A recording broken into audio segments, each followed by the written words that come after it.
আরে না, ওই এমনি কইছি বাদ দিয়ে দেওয়ার কথা। আমি বাদ দাও, আমার মতো আমি আছি পাগল।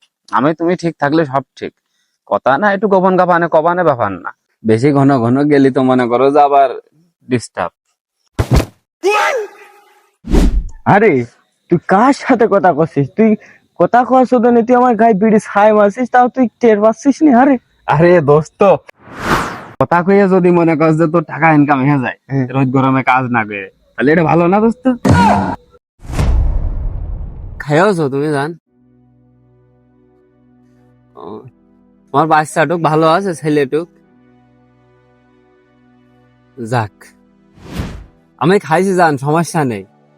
টেনশন করার দরকার নেই, আমার খাওয়া দাওয়া সবকিছু ঠিকঠাক হয়েছে, বুঝেছো? আরে হ্যাঁ পাগল, তুমি ছাড়া তো আমার আর কেউ নেই। ও বাড়ির বউ মনে করো আমার না। আচ্ছা ঠিক আছে, দিবানে দিবানে, তুমি টেনশন নিও না, দিবানে। তোমার বরের কি অবস্থা? বরের সাথে কথা মতা হয়েছে? বাড়ি বউ থাকতি ছেলে পিলে থাকতি পরের মেয়ের সাথে গল্প করছে। এদিকে আর কি লজ্জা শরম কিছুই নেই। গার আবার লজ্জা শরম। হ্যাঁ জান। শোনা, ওই তোমার স্বামী আবার কবে টাকা পাঠাবে? না ডেটমেন্ট দিয়েছ নাকি টাকা আমাকে পাঠানো? না, কয়টা টাকা লাগতো তাই জন্য করছিলাম। ও না, তা তো আমি জানি, টাকা পাঠালি তুমি তো আমার দিবাই না। তা না দিলে হয় নাকি? টাকা দিবাই না, আমি জানি।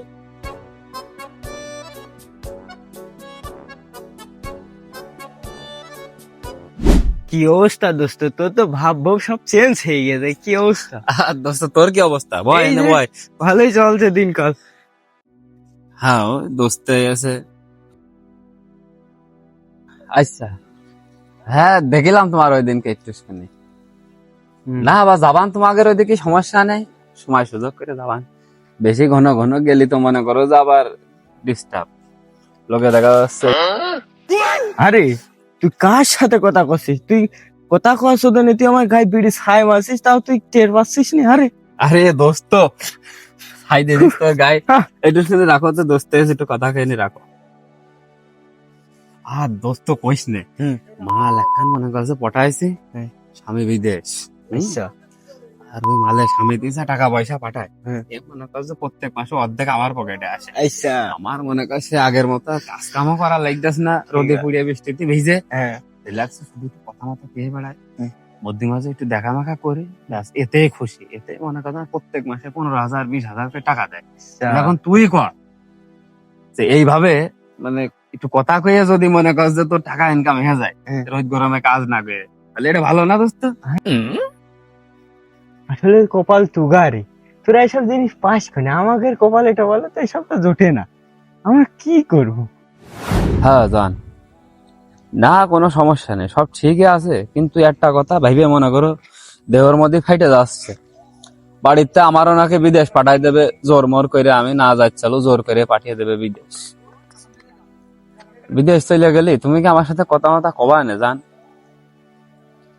ও আচ্ছা ঠিক আছে, তুমি আমার সাথে থাকলে আর কিছু লাগবে না নে। ঠিক আছে জান, সমস্যা নেই। হ্যাঁ হ্যাঁ, ওরে বাবা পাগল, তোমার মতো আর কেউ হয় নাকি আমার কাছে? তোমার দেখলে তো আমার কারেন্ট মারে ওটা শরীরের মধ্যে, বুঝেছো? জান, সমস্যা নেই সমস্যা নেই। ওই কাশেম চা আসতেছে, বুঝেছো? একটু চুপ করে থাকো, আমি পরে কথা করছি। দাদা কি অবস্থা তোমার? এই তো ভালো, তোমার কি অবস্থা? এ চলছে বাপ। ভাইস্তে কিছু মনে না করলি গোটা কথা কথা। চাচা কও, কি কবা কও। ভাইস্তে তুমি তো বিয়ে থাওয়া করেছো, সংসার ধর্ম সবই আছে, তো দেখি এখানে ওখানে বসে বসে ফোনে কথাবার্তা বলো, আসলে এই কাজগুলো ঠিক না। এতে তোমার সংসারে সমস্যা হবে। তো এসব বাদ দাও, দিয়ে কাজ কাম করো, সংসারের দিকে একটু খেয়াল রাখো। আর এসবগুলো মানুষ এমনি তো ভালো বলে না, কাজগুলো দেখতেই কিরাম লাগে। আচ্ছা ঠিক আছে কাকা, তাহলে আমি এসব কথা মতা ক বাদ দিয়ে দিবানে, চিন্তা করেন না। কাজ কামও দেখে শুনে করবানে, ঠিক আছে? তাহলে যান, আচ্ছা কথা বেটা, মতো আর কব না। কথাটা মাথায় রেখো। আরে আইলো ওই যে ওই কাশেম চা জ্ঞান বাবু, বুঝছো? মানুষের জ্ঞান ম্যান দিয়ে বেড়ায়, কি ডাকে করতেছে না করতেছে। ওর কথা কি আমি শুনছি নাকি? আমার মতো আমি থাকছি। আরে না, ওই এমনি কইছি বাদ দিয়ে দেওয়ার কথা, আমি বাদ দাও, আমার মতো আমি আছি পাগল। আমি তুমি ঠিক থাকলে সব ঠিক, কথা না একটু গোপন কাপানে কবানে ব্যাপার না। তুমি চিন্তা করে না জান, আমি তোমারই। अच्छा।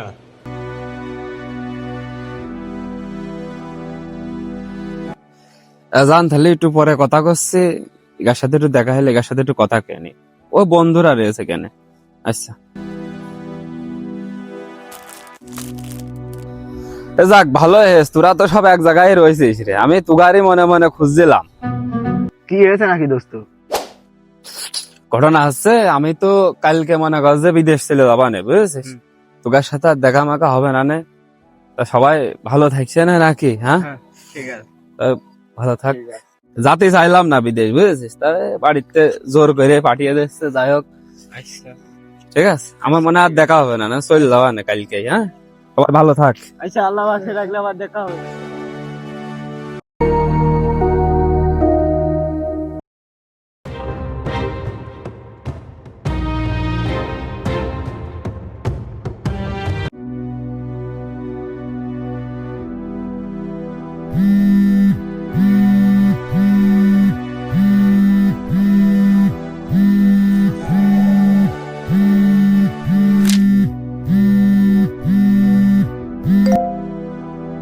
হ্যালো। ভাই কি অবস্থা? শরীর মানে ভালো আছে তো আপনার? ভালো আছি, সমস্যা নেই, ভালো আছি। ভাইটা কথা বলার জন্য ফোন দিয়েছিলাম, কথা কি বলবো নাকি? কি হয়েছে বল, কোনো সমস্যা নেই, তাড়াতাড়ি বল, ডিউটিতে রয়েছে। ভাই তুই 5-7 বছর বিদেশ যে টাকা পয়সা পাঠাইলি, এই মোট টাকা পয়সা নিয়ে তো ভাবে ভেঙে গেছে রাজদাগের সাথে। আল্লাহ। এই ভিডিও থেকে একটা বিষয় পরিষ্কার বোঝা যায় যে কেউ কাউকে ঠকিয়ে বা সর্বনাশ করে কখনোই ভালো থাকতে পারে না। হয়তো এটাই সৃষ্টিকর্তার বিচার।